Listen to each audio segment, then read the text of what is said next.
Baby's heartbeat can predict their sex. Is it true?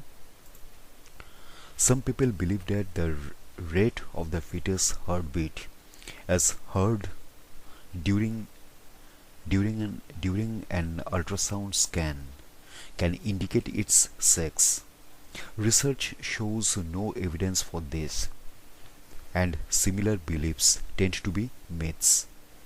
Many people claim that they can predict a baby's sex using signs such as the size of the mother's breasts or the position of the fetus in the womb. However, little scientific evidence supports these claims. In this video, we look at the research into fetal heart rate as an indicator of sex. We also explore other myths about prediction, a baby's sex, and describe reliable scientific methods. Can babies' heart rates indicate their sex? Some people believe that the speed of the fetus heart rate can predict the baby's sex. For some, this may be an exciting idea because a doctor can determine the heart rate from the first trimester before an ultrasound can show the baby's sex. The belief is that a heartbeat slower than 140 beats per minute indicates a male baby, while a faster heartbeat indicates a female baby. There is no evidence that this is true. What the research says: a number of studies have looked for a link between a fetus heart rate and their sex. In 2006, one study found no significant differences between male and female fetal heart rates. The researchers took the heart rates recorded on 477 sonograms taken during the first trimester and compared them to the sonograms taken during the second trimester, which the doctors used to determine the fetus's sex. They concluded that a fetus heart rate was not an indication of its sex. 2016, a study looked at 332 female and 323 male fetal heart rates recorded during the first trimester. These researchers also found no significant difference between them. When can you find out the sex? The only way to be completely sure of the sex of a baby is to wait until birth. Healthcare professionals can make the best prediction during an ultrasound exam after 18 weeks. This procedure uses high-frequency sound waves to scan the abdomen and pelvic cavity. A healthcare professional usually begins by applying gel to the abdomen, and the gel acts as a conductor for the sound waves. They then use a piece of equipment called a transducer to send sound waves into the womb.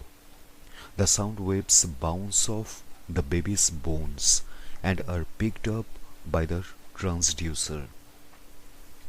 The equipment generates a black and white image of the fetus and placenta on a screen. This image is called a sonogram.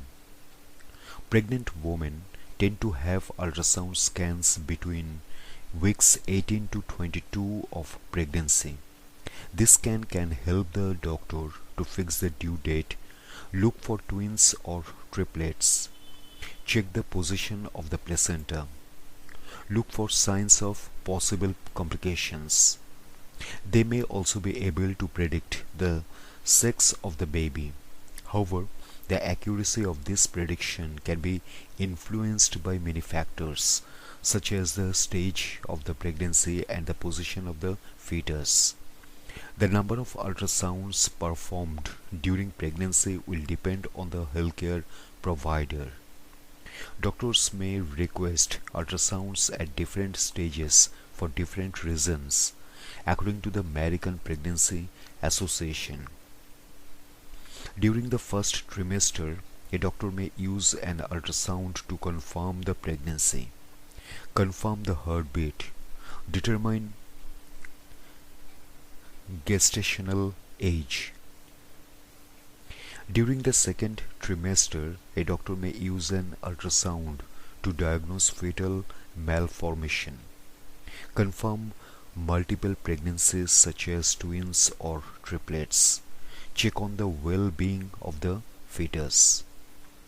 During the third trimester, a doctor may use an ultrasound to check the movements of the fetus, examine the position of the fetus in the womb, identify any uterine or pelvic issues. Other myths about predicting a baby's sex. Many popular myths surround the prediction of a baby's sex while they are still in the womb. One involves tying the mother's wedding ring to a thread and holding it over the pregnant abdomen. According to the myth, if the ring moves in circles, the baby will be a boy.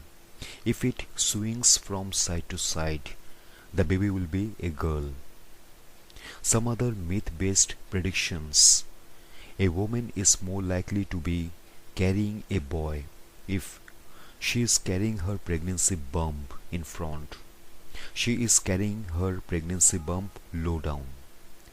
She did not experience morning sickness in the first trimester.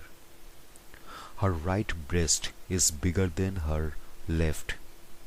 She craves foods that are salty or rich in protein, such as cheese or meat. Her skin becomes dry. Her hair becomes more full-bodied and shiny. A woman is more likely to be carrying a girl if the pregnancy bump extends around the abdomen. She carries her pregnancy bump high. She experienced morning sickness during the first 12 weeks of pregnancy. Her left breast is bigger than her right. Her cravings are for sweet foods such as fruit and candy. Her skin gets softer. Her hair becomes thinner and duller.